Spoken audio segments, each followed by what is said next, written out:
antibiótico, ahí dice bien claro, debe administrarse antes o durante la intervención, pero nunca posteriormente. En esta fase está todo lo que tienen que saber ustedes sobre el uso de antibióticos. Quienes vayan a someterse a intervenciones quirúrgicas deben bañarse o ducharse, pero no hay que afeitarlos. Vean qué interesante, ninguna zona. Y hoy día todavía sigue siendo casi tradicional, aunque ya no tanto. Quizás ustedes no vean, como cuando en mi época veíamos que a mí me rasuraron cuando me operaron el apéndice. No pude decir nada porque hoy día está claro que cuando se rasura aumenta el número de infecciones. 4 veces más infecciones cuando se rasura al paciente que cuando no se rasura. Tampoco nosotros siempre cuando se rasura, se jala los vellos, discretamente se jala de todas maneras, y sale esa cosita que está al fondo del vello, ¿cierto? Que se llama el bulbo piloso, y que está lleno de estafilococos. Ahí estamos de estafilococos. Como ahí hay grasa, ahí hay estafilococos. Pero ahí estafilococos. Y cuando sale a la superficie, donde hay una gota de sangre después del acto quirúrgico, cuando los estafilococos felices se quedan ahí pegados al glóbulo rojo y se reproducen y se reproducen y se reproducen. Y esa es una forma de inicio de la infección del sitio quirúrgico. Entonces, recuerden que la herida operatoria, que antes llamábamos infección de herida operatoria, hoy día llamamos infección de sitio quirúrgico, un sinónimo. Pero, cuando decíamos una infección de herida operatoria, nos referíamos a la herida nada más, pero se infecta por debajo, los tejidos que están más abajo, inclusive sistémicamente. Recuerden, más importante, bañar y duchar al paciente. Una muy buena limpieza del área operatoria. Buena limpieza. Bañarlo. No afeitarlos. Y administrar antibióticos antes y durante, no después. Así. El mismo noviembre de 2016, estas directrices para reducir la propagación general se dijo en 2 palabras. Porque dice ahí, que es lo que acabo de leer. Entonces lo he separado para que lo vean. No son un problema únicamente para los países pobres, o sea, para nosotros, sino también para los que están en otros lugares. La siguiente. ¿Por qué? Porque la propagación de los ITS termina siendo mundial. ¿Y por qué? Porque la gente vuela a todas partes. Yo vuelo con relativa frecuencia. Y la verdad, acabo de mostrarles, después les voy a mostrar la foto del mayor, de mis hijos. Mi hija es oftalmóloga y mi hijo es cirujano plástico. Los dos están allá en España. A cada rato me muestran que para que la puerta porque ya, ¿cierto? Ahora ya puedo viajar. Ese es lo difícil. ¿Y qué bacterias llevaré? ¿Y qué bacterias traeré? ¿Qué virus llevaré? ¿Qué virus traeré? Y los 500 que están en el mismo avión están acá. Entonces, hoy día, el tema de resistencia bacteriana o resistencia viral no implica al hospital, implica al planeta. Por eso es que la OMS se angustia pensando en que utilicemos bien los antibióticos para no incrementar más. Estas directrices, que el uso de antibióticos se utiliza en la forma más adecuada y por eso es antes y durante la cirugía. Y luego, no se debe utilizar antibióticos después de la cirugía. ¿Cuántas veces he dicho lo mismo? Bueno, para que a ustedes aprendan.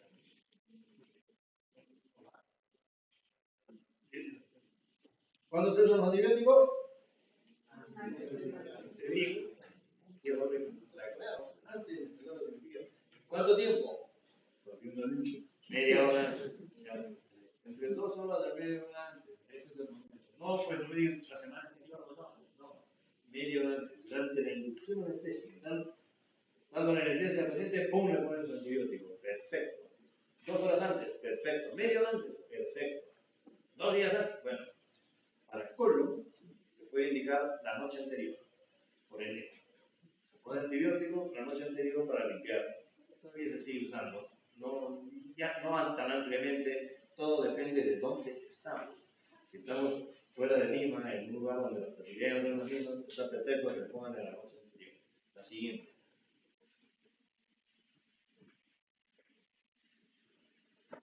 Esto también está significado.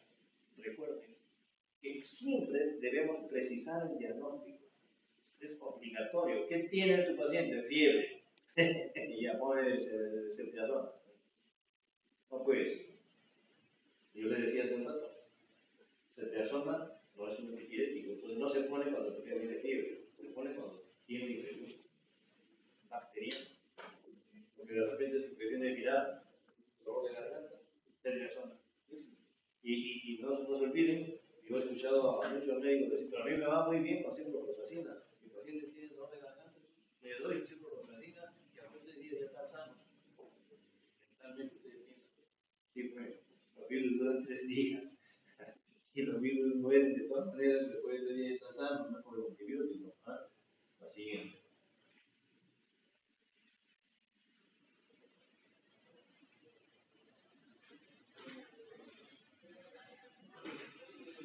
Lo cierto es que de todas maneras son útiles los antibióticos, pero tiene que hacerse una evaluación precisa. ¿A qué paciente indico antibiótico? Primero que ya sé que es antes, y es uno de los 5 conceptos que debo manejar para decir cuándo uso profilaxis. Pero no es que voy a darle antibiótico a quien sea ni a cualquier hora. Hay conceptos que son 5, que vamos a repetir 500 veces para que queden claros. La siguiente.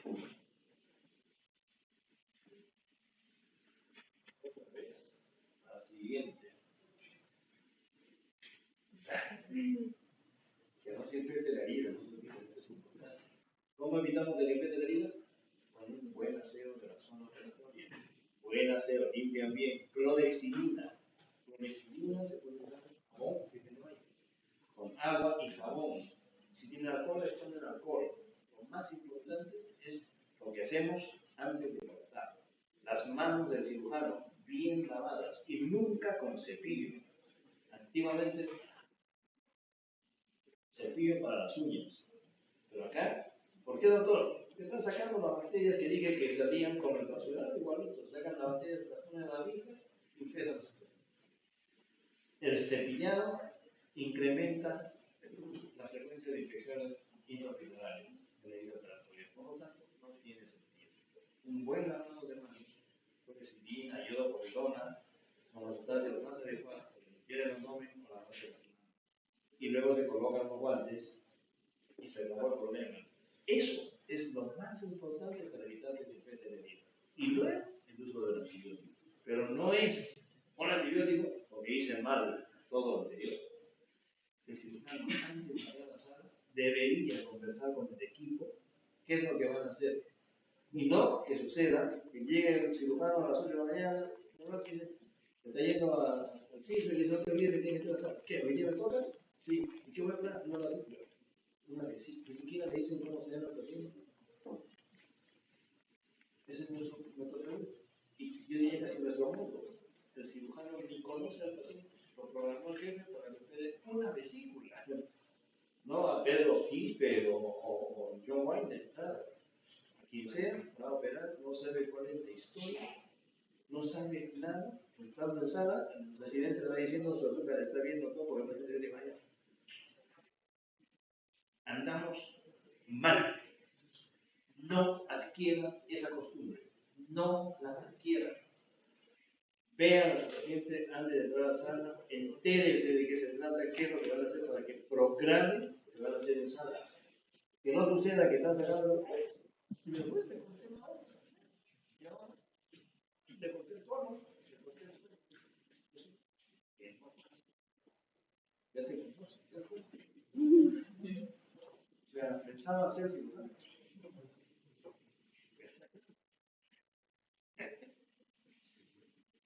Preparación del paciente, lavado del abdomen sin rasurar. Preparación del equipo quirúrgico. El equipo quirúrgico se lava bien las manos, no usa cepillo para lavarse las manos. Si quieren se ponen esas botas de plástico que se ponen, pero si no, sus zapatos deben estar en sala, porque las bacterias no salen. mascarilla sí es obligatoria. Mantenimiento de la sala de operaciones, que es trascendental. Eso sí tiene que estar de cuenta limpio y eso tiene que ser manejado por el equipo que trabaja en sala. Y lo más importante, la técnica operatoria, el equipo, el cirujano y su equipo tienen que conversar algo para saber cómo se hace. Entonces, cuando el cirujano hace así, la enfermera debe saber que le pasa la pinza o le pasa la tijera y en qué mano se la pone y lo mismo. Hace así, ya sabe que es un punto o es una tijera. Todo. No se habla en sala, salvo que se digan eso y media, ¿cierto? El cirujano va a ver, le dan todo al mismo tiempo, ¿no? O sea, diviértanse en sala, pero procuren, cuando ustedes ya sean grandes, ser un poco más ordenados. Claro, los pacientes así casi nunca se mueren. Bueno, pero como digo casi nunca, porque no se van a morir, que no se mueran por culpa de ustedes. Una negligencia en sala de operaciones es, por ejemplo, una estafando muchas veces, nadie se entera. Nadie se entera, pero hay accidentes que se pueden evitar si nos ponemos en la siguiente.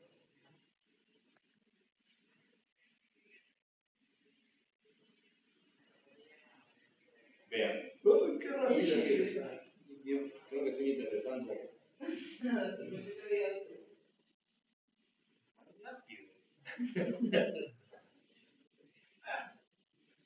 Cuidados de la herida.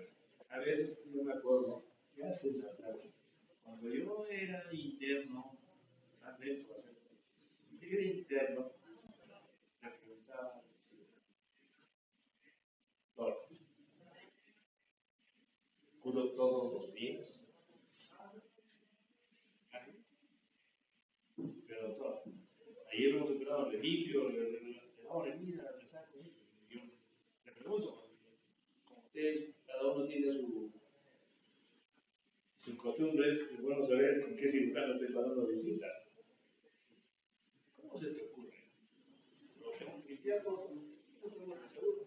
Hay unas cuantas células que crecen y déjala que déjala. Ahí, cuando está amarillo, ya te sacó, ahí lo limpias. Tranquilo, no le saques la casa. Eso es una cosa. No necesariamente hay que curar todos los días, dependiendo qué es lo que se hizo. El cirujano sabe cómo ha actuado en sala, si se la pasó buscando hematías para que no salga el paciente, porque tampoco es así. Pues. Siempre hay producción de sangre, se cierra y se acabó la vaina.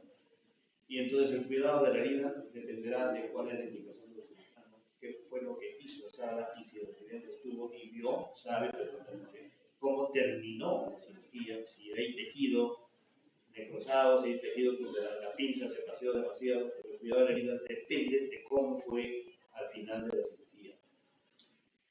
Lo que sí es importante es que debemos proteger al paciente de otros pacientes y del personal. ¿Cómo así? No con las manos, evidentemente. Eso se refiere al lavado de manos cuando examinamos a los pacientes. Y cuando vamos de un paciente a otro, no transportemos gérmenes de paciente a paciente ni de trabajadores de la institución a los pacientes. ¿Cómo protegemos a los pacientes? Lavándonos las manos. Esto de clasificación de alimentos, les voy a decir enseguida, y profilaxis antibiótica es el tema de esta charla en realidad. Entonces, clasificación y seguimiento se refiere a cómo clasificamos las cirugías. ¿Por qué? Porque al final de cuentas tenemos que hacer comparaciones. Normalmente cuando decimos cuál es la frecuencia de infecciones en los hospitalarios, es porque queremos saber a quién se le infecta más y a quién se le infecta menos. Comparamos el trabajo de los cirujanos con el trabajo de los cirujanos. Pero también comparamos cuántas infecciones en este hospital y cuántas en otro. Comparamos las infecciones que hay en hospitales con otros hospitales para decir el mío es mejor, ¿cierto? O sea, para eso lo hacemos. Sin embargo, tiene utilidad y en el mundo existe esto. O sea, la clasificación tiene el objetivo de poder conocer las estadísticas. Y si esas estadísticas las podemos mejorar o no. Entonces, se clasifica el tipo de cirugía para finalmente decidir en qué tipo de cirugía vamos a usar antibióticos y en cuál no, dependiendo de cuáles son los resultados de las infecciones. Vamos a precisar con mejor calidad en las siguientes. Y seguimiento. Clasificamos y seguimos las cirugías. Vean, esto es importante que recuerden, por lo que dije al inicio. Si ustedes ven esos pelos que hay pelo a pelo, en la superficie están las bacterias transitorias, que están ese día en la piel y esas son las que lavamos normalmente. Pero cuando rasuramos o afeitamos o pasamos un cepillo por ahí, jalamos esos otros pelos y sacamos las bacterias que son las residentes, las que viven ahí abajo, especialmente el estafilococo, y los llevamos a la superficie. Y eso nos explica por qué razón la profilaxis debe ser dirigida contra estas bacterias, las bacterias residentes de la piel, no las que están en el cultivo de una placa que se pone en esa operación, en batería. Son las bacterias del paciente, las que lo infectan al propio paciente. ¿Recuerdan? Esta es la glándula sebácea, la glándula sudorípara, es una zona muy rica en alimento para las bacterias y es un común residente del estafilococo. Y después de varios días pueden haber otro germen. La siguiente. Les decía, la eliminación del pelo influye en las infecciones quirúrgicas. No se debería rasurar los pelos de la zona que hay que operar y es muy poco recomendable afeitar cualquier zona de la operación en la zona de operación. No rasurar. La siguiente.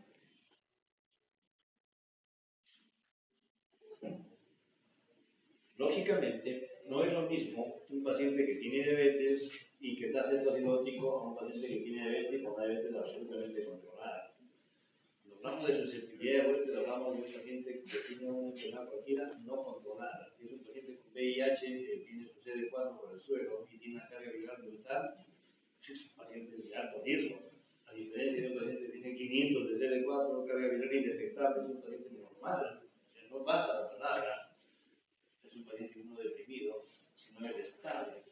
No basta decir que es un paciente diabético, sino es estable. ¿Okay?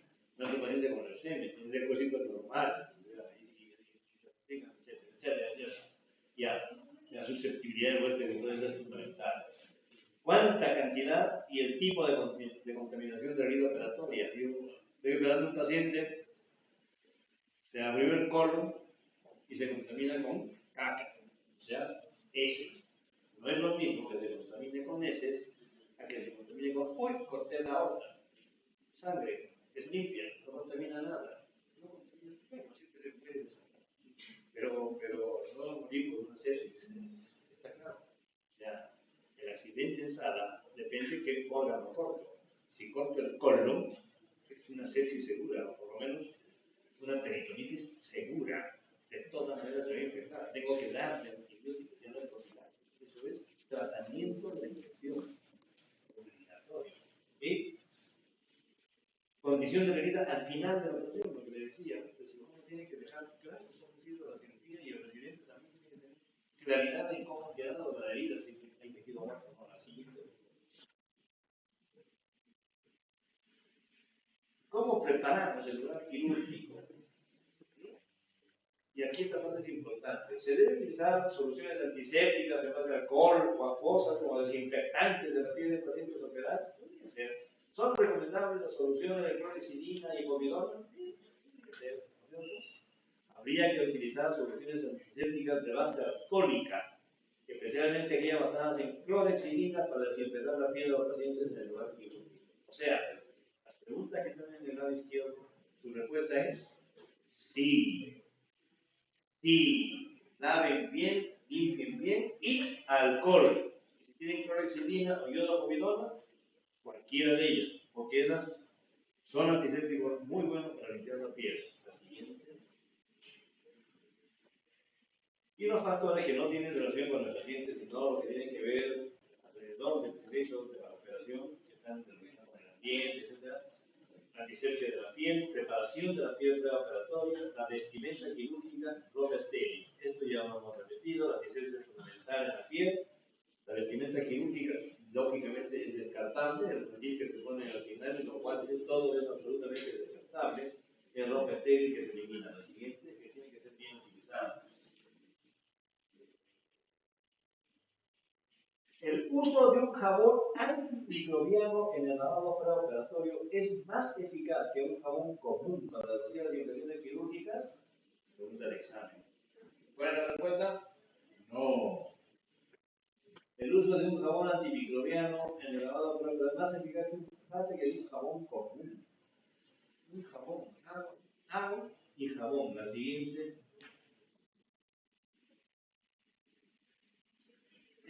Esto se viene usando y yo creo que sí es bueno, la mupirocina, ¿no? Especialmente para limpiar las fosas nasales y se crema, mata muy bien al estafilococo, muy activo contra el estafilococo, igual que la nitroglicerina, que se usa ocasionalmente con meningitis, con profilaxis, también fosas nasales.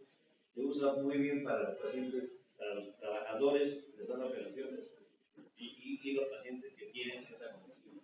La combinación de la pomada nasal de mupirocina con o sin lavado con clorexidina es eficaz para reducir el número de estafilococos en vías respiratorias durante una operación. El estafilococo lo tenemos en el pie todos, ¿no es cierto? No te puedo creer.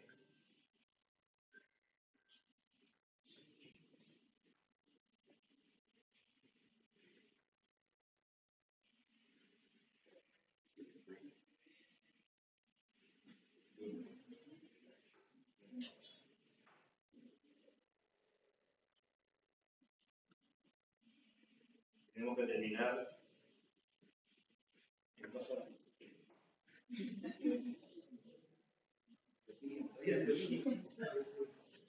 Estoy apurado, ¿eh? Están llamando. Hay que operar a un paciente. Los pacientes portadores de estafilococo controlado que se someten a cirugía les va muy bien si usan una combinación de mupirocina con clorexidina, la siguiente. Entonces, según estamos hablando, si es ampliable, tiene un objetivo: evitar que haya una infección, evitar que se produzca una infección. Una de ellas es limpiar al paciente y otra, evitar que el equipo que esté en sala de operaciones tenga algún virus que pueda transmitir al paciente. Otros factores extrínsecos que están relacionados ya no con el acto preoperatorio, sino durante la operación, es cuánto dura una operación. Si un cirujano entra a la sala y se pasa 2 horas para sacar un apéndice, al siguiente ya no pasas 2 horas para un apéndice. Y tampoco si lo saca en 10 minutos, es un riesgo enorme. Ya nunca más lo programa. No, tranquilo. Espere en el tiempo que es conveniente. 20 minutos, media hora. O sea, la operación debe durar el tiempo que corresponde. 1 hora. Y si es un trasplante, ¿está claro? O sea, no existe tiempo, sino el que le corresponde. El uso de propiedades antimicrobianas, la ventilación. La sala de operaciones debe tener ingreso de aire y salida de aire, sin ninguna duda, por lo menos 10 recambios. Si son más, mejor, por complicación. Todas las salas quirúrgicas deben tener recambio aéreo.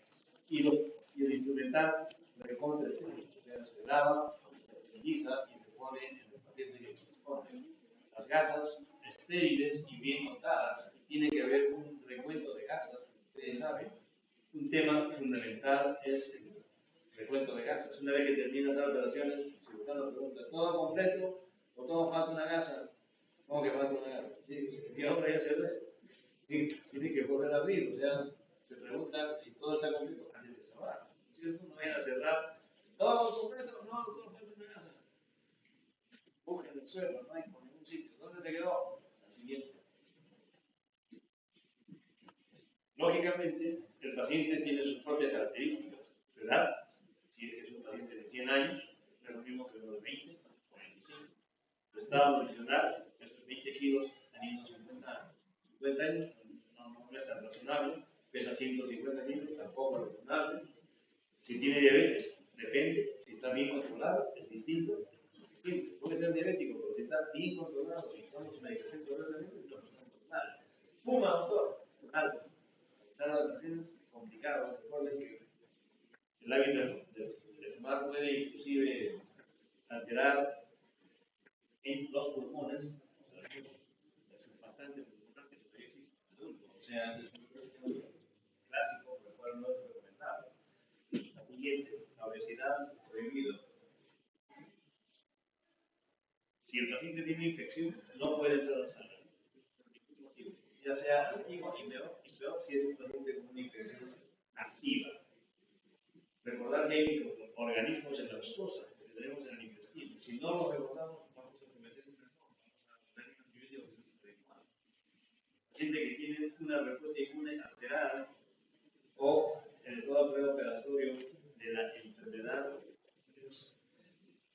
por el lado del deterioro, el paciente es depresión. ¿Qué estamos haciendo? Estamos evaluando. O sea, cada vez que hacemos algo, si vamos a dar propiedades antibióticas, no es propiedades antibióticas, sino en quién. La siguiente, por favor. Todas las medidas deben adoptarse antes. Todas las infecciones deben tratarse antes. La estancia idealmente debe ser tan breve como que se hospitaliza en la mañana y entra a la sala en la mañana. En el peor de los casos, el día anterior. Se hospitaliza en la tarde y se opera el día siguiente. Si pasa muchos días en el hospital, se va a contaminar con los gérmenes del hospital, indudablemente. Ese es el riesgo que corren los pacientes que están hospitalizados 1, 2, 3, 5, una semana, se hace el diagnóstico y luego pasa a cirugía. Su riesgo es muchísimo mayor al del paciente que entra a la sala el mismo día. Evitar la remoción del pelo, no rasurar, reducir la contaminación del aire con el ingreso de aire circulando. La siguiente. Las infecciones generalmente se producen en salas de operaciones. Fuera, después de salir de sala, son inusuales, pero por supuesto que tienen que ver. La técnica es crucial. El equipo tiene que saber exactamente qué se va a hacer. La práctica del equipo quirúrgico es fundamental. La siguiente, tiene que ser el equipo que sepa qué es lo que va a hacer en cada movimiento.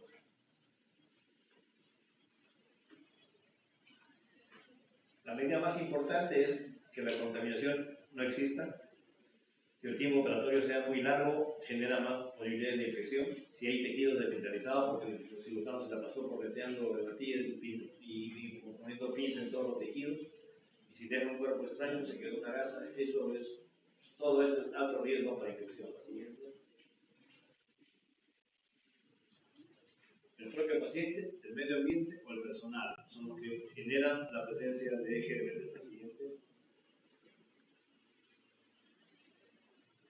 Vean, la Sociedad de Anestesiología Americana da esta calificación del 1 al 6, calificación para identificar cuál es el estado físico de un paciente que entra a España. Esto sí tenemos que saber.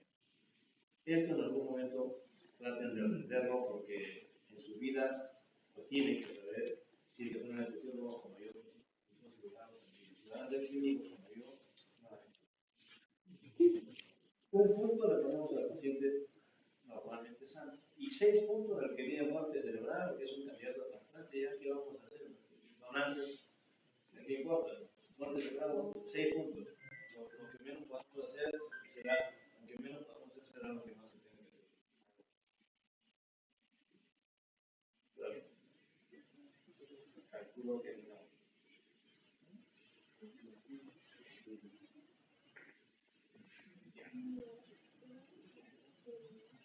Una hora,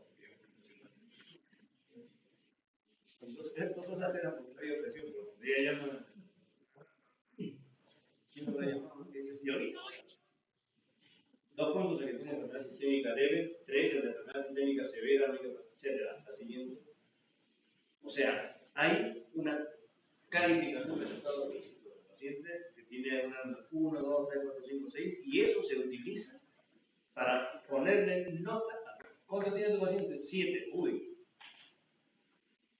más que por final. Adicionalmente, el Instituto de Infección Nosocomial Nacional de Estados Unidos, de seguimiento, pone un punto para cirugía contaminada o sucia. ¿Cuál será esa cirugía? Vamos a ver. Un punto para un índice ASA. ASA es de la Asociación de Anestesiólogos. De 3 a 4 o 5. De 3, 4, 5.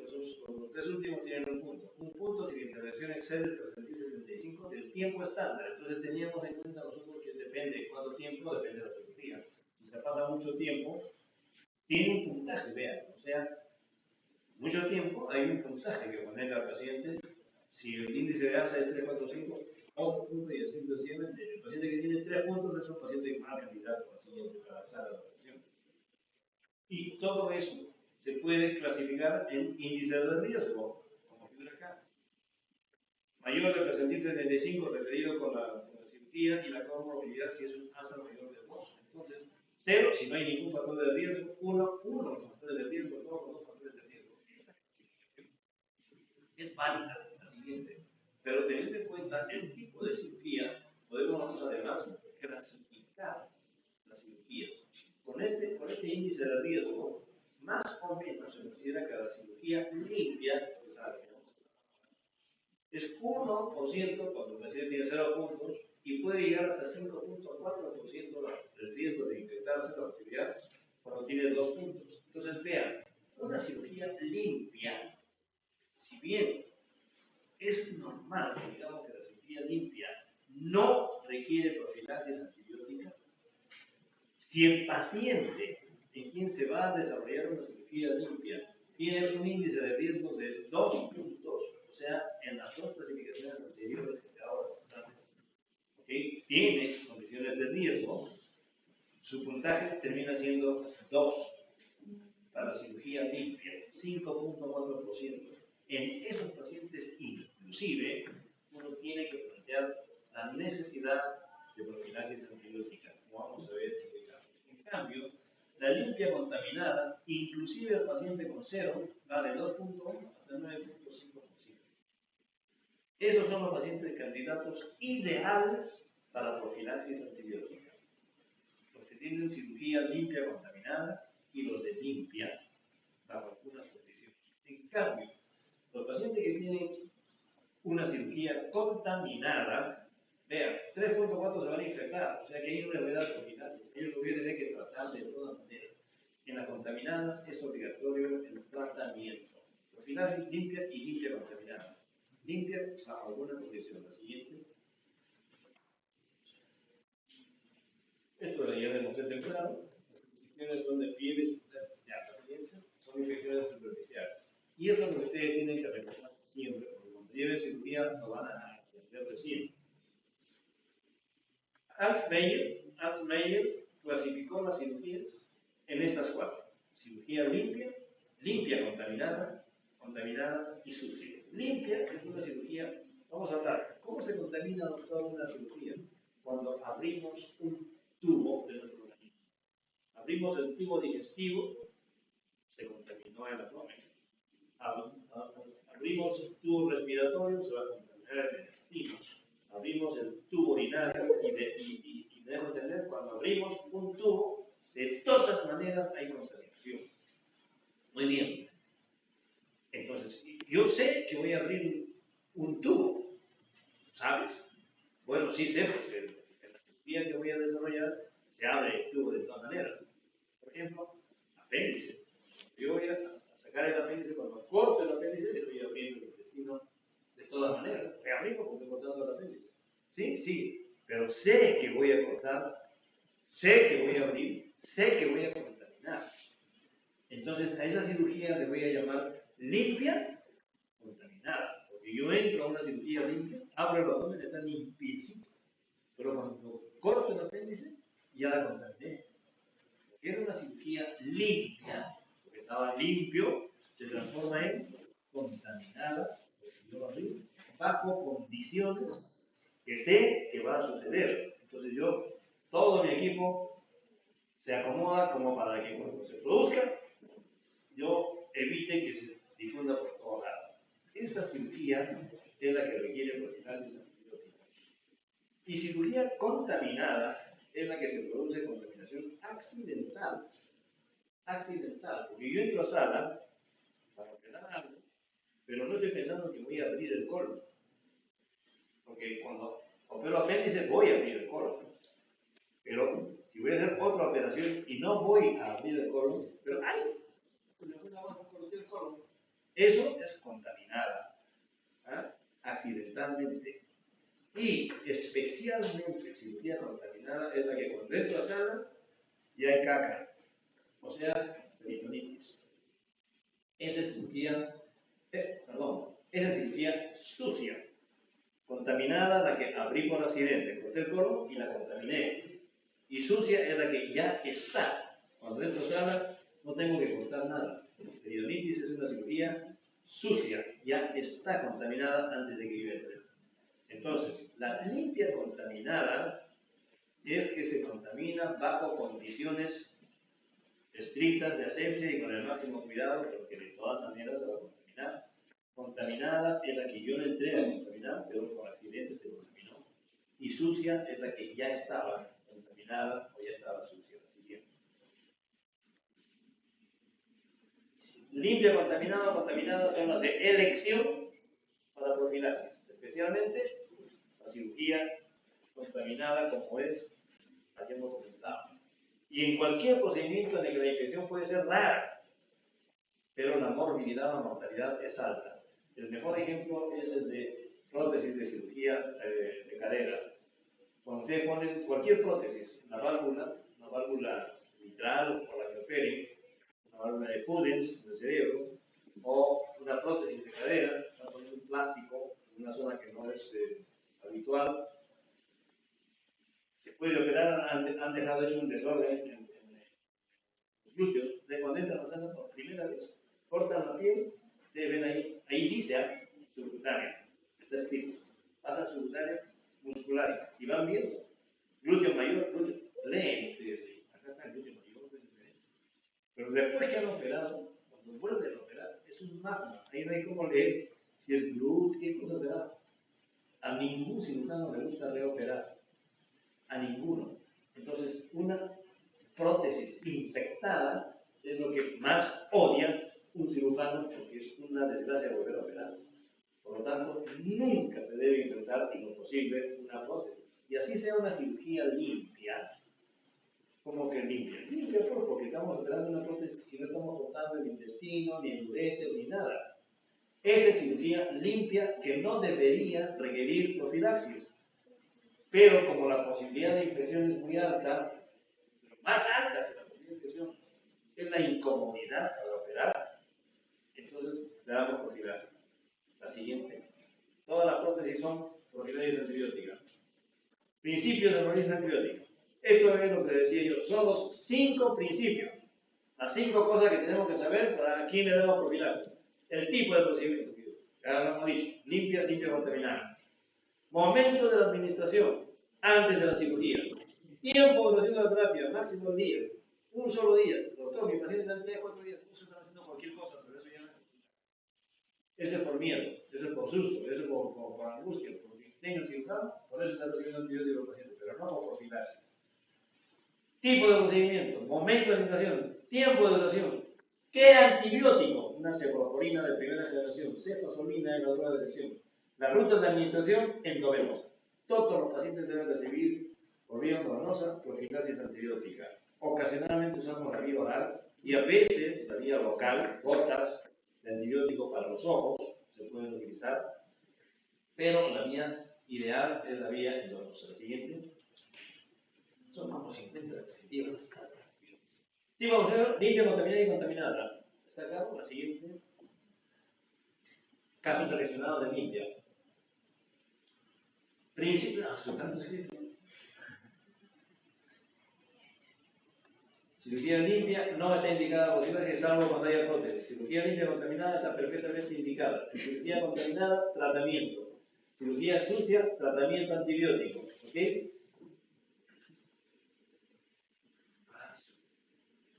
Cirugía sucia, limpia. ¿Por qué están citando tanto solo? Con lo que les he dicho es más claro. ¿Cuál tratamos? La limpia y la limpia contaminada. Ya, listo. La limpia solamente cuando hay prótesis. O cuando los factores de riesgo son muy altos. Un paciente que está moribundo, y es otra cosa que un paciente que está perfectamente bien y tiene buena edad. Los que tienen prótesis siendo limpia deben recibir profilaxis, como está aquí. La que de todas maneras recibe es la cirugía limpia, contaminada y la contaminada de todas maneras. La sucia, tratamiento, 7 a 7 días. ¿Cuál es sucia? Peritonitis por ruptura de un apéndice. Ese es el mayor que está haciendo cirugía plástica. El debe estar presente, no está haciendo cirugía plástica. El momento de la administración del antibiótico debe estar antes de empezar y debe persistir todo el periodo de riesgo. La siguiente, o sea, le pongo un antibiótico que tenga una vida media que permita que esté el antibiótico todo el tiempo circulando en la sangre. Hacer antes de la incisión quirúrgica, 2 horas antes o media hora antes, la respuesta es correcta. Si dice 5 horas antes, la respuesta es incorrecta. La siguiente. Momento de inicio 30 a 60 minutos antes de la incisión, según el fármaco empleado. La vida media, ¿cierto? Si llegó muy rápido el paciente a sala y es urgente ponerlo antes de la inducción. O sea, ya no espero los 30 ni los 60 minutos, sino durante la inducción. Nunca en el postoperatorio. ¿Cuánto tiempo debe durar? El menor tiempo posible, 6 horas o 12 horas. La siguiente. Debe administrarse una dosis única o máximo 24 horas, inclusive en las cirugías de corazón. La siguiente.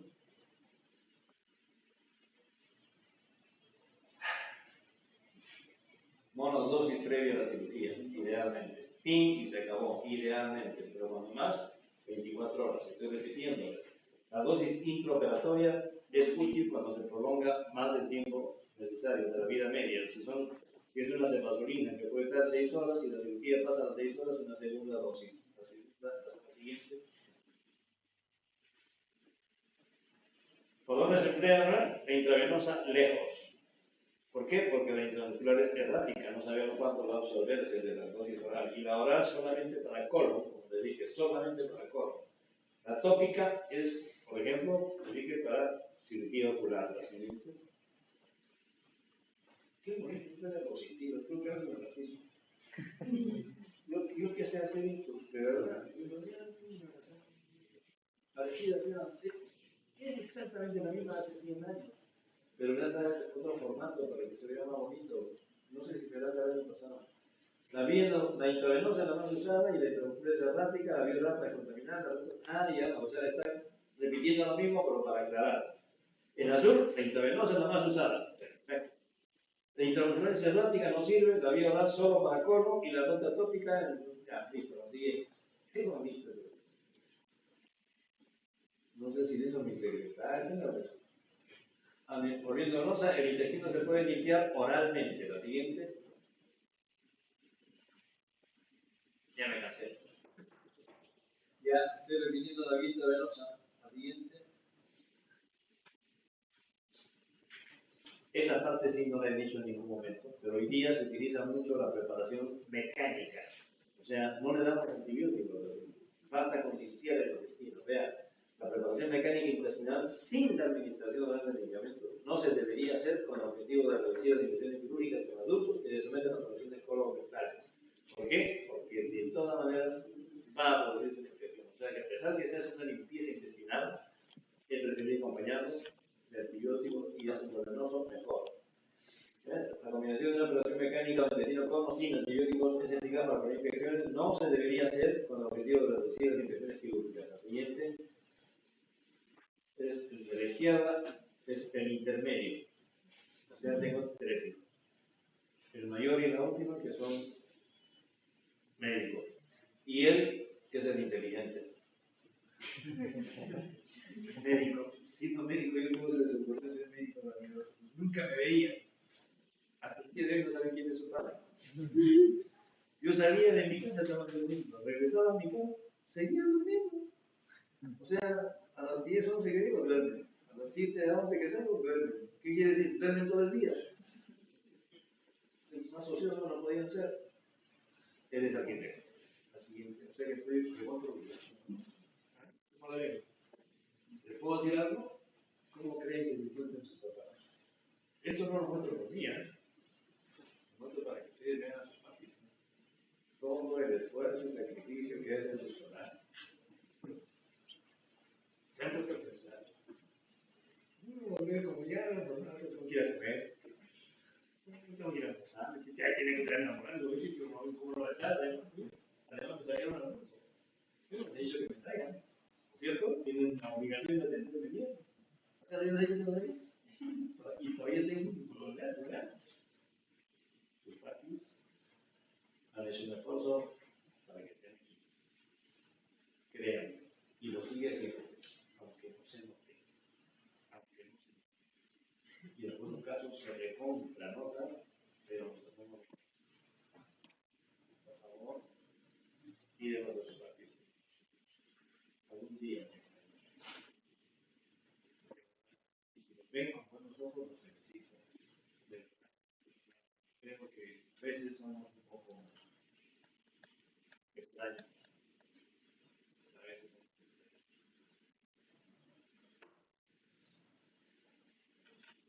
Para dar un antibiótico debemos conocer el germen, el paciente y el fármaco.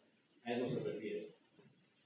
Vamos a seleccionar el antibiótico conociendo el germen. Yo no sé qué germen es, pero sí sé cuál podría ser. Porque los gérmenes más frecuentes en una infección de herida operatoria van a ser el estafilococo y los gram negativos del intestino. No hay más. El estafilococo o los negativos. ¿Quién es el paciente? Es un paciente joven, adulto, diabético, no diabético, qué sé yo. Es sumamente importante porque eso nos permite saber si tiene insuficiencia renal o no para usar un antibiótico. Y debo conocer por dónde se absorbe, cómo se metaboliza la droga para poder utilizar, por ejemplo, el secreto para el siguiente. Y con eso yo selecciono adecuadamente el antibiótico.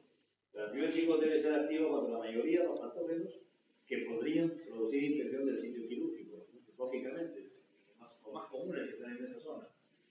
Idealmente un antibiótico que no induzca resistencia y que sea fácil de administrar, la siguiente. Que tenga buena penetración tisular, recuerden que van a poner a la vena, pero tiene que llegar acá a la pared abdominal, que es donde va a generarse la infección. Una vida media prolongada, no poner un antibiótico que se use 2 horas, durante la cirugía puede durar 6 horas. Que sea lo menos tóxico posible y que no tenga interacción con alguna de las drogas que estamos utilizando y que no sea muy costoso. Nunca una cefalosporina de tercera generación. Hoy día se usan cefalosporina de tercera generación y carbapenem como si fuesen las drogas de elección para una cirugía. Eso es por angustia del cirujano, por temor del cirujano o porque no vino a clase. La siguiente. No ha venido escuchando la clase, no ha leído, o lee lo que quiere, pero eso no está bien. O escucha al propagandista de la que le dice con esto ninguna infección, pero una resistencia brutal. El antibiótico debe ser bactericida, siempre para la profilaxis antibiótica, igual que en los pacientes que tienen meningitis o endocarditis infecciosa, siempre un bactericida, igual que en los neutropénicos. El efecto del inoculo es sumamente importante porque la cantidad de bacterias es pequeña y que tenga efecto más antibiótico. La siguiente. Aquí están las cirugías al lado izquierdo y allí están al lado derecho los antibióticos que se recomiendan, que ya ustedes los verán cuando pasen a la siguiente. Es común que uno diga que la cefazolina es la droga de elección, como ustedes ven aquí, cefazolina, para todas las cirugías. La siguiente. Y sigue siendo cefazolina en todas las cirugías. La siguiente. Sigue siendo, vean. ¿Verdad? ¿Será todo? El de rojo es mismo. Se dedicaba, antes de ser arquitecto, se dedicaba a vacinarse como todo el mundo.